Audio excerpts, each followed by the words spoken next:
Hello dear student, কেমন আছো? I hope প্রত্যেকে ভীষণ ভালো আছো। স্ক্রিনের ওপর যে প্রশ্নটা লেখা রয়েছে, কি লেখা রয়েছে? sec θ x/y। নিচের বিকল্পগুলির মধ্যে কোনটি সঠিক? দেখো, আমরা নিচের বিকল্প চারটে রয়েছে। অপশন এ রয়েছে X greater than Y, option B আছে X is less than Y, X greater than or equal Y, আর অপশন ডি আছে কোনোটাই না। দেখো, আমরা একটা জিনিস জানি, কি জানি? Sec theta equal to, sec theta মানে কি?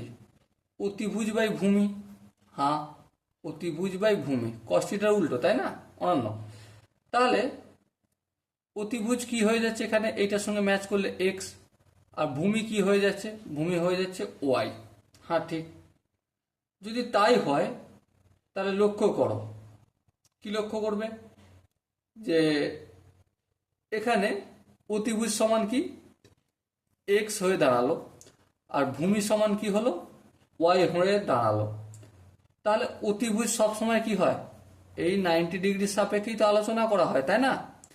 লম্ব আর ভূমি এই দুটো থেকে সবসময় অতিভুজ কি হবে? বড় হবে ত্রিভুজ হতে গেলে, কারণ এটা 90 ডিগ্রি, আর 90 ডিগ্রি সমকোণের সাপেক্ষে ত্রিকোণমিতিটা পুরোটা ডিসকাস করা হয়, তাই না? তাহলে ভূমি ভূমি ইজ লেস দেন অতিভুজ। তার মানে এটা এক্স ওয়াই এর সাপেক্ষে যদি বলি Y is less than X, অথবা এটাও বলতে পারা যায় যে X is greater than Y, এটাও বলতে পারা যায়। হ্যাঁ, ঠিক। তার মানে দেখো, এখানে যে চারটে অপশন আছে তার মধ্যে option A is the right answer. Okay, so I hope এই অঙ্কটা করতে যে কনসেপ্টটা কাজে লেগেছে সেটা প্রত্যেকের ক্লিয়ার হয়েছে। যদি কোনো জায়গায় বুঝতে অসুবিধা থাকে, ডাউট থাকে বা কনফিউশন থাকে, তাহলে কি করতে হবে? কমেন্টে অতি অবশ্যই জানাতে হবে। সো ডিয়ার স্টুডেন্ট, দেখা হচ্ছে পরবর্তী সেশনে। ততক্ষণ পর্যন্ত ভালো থেকো, সুস্থ থেকো এবং জয় হিন্দ।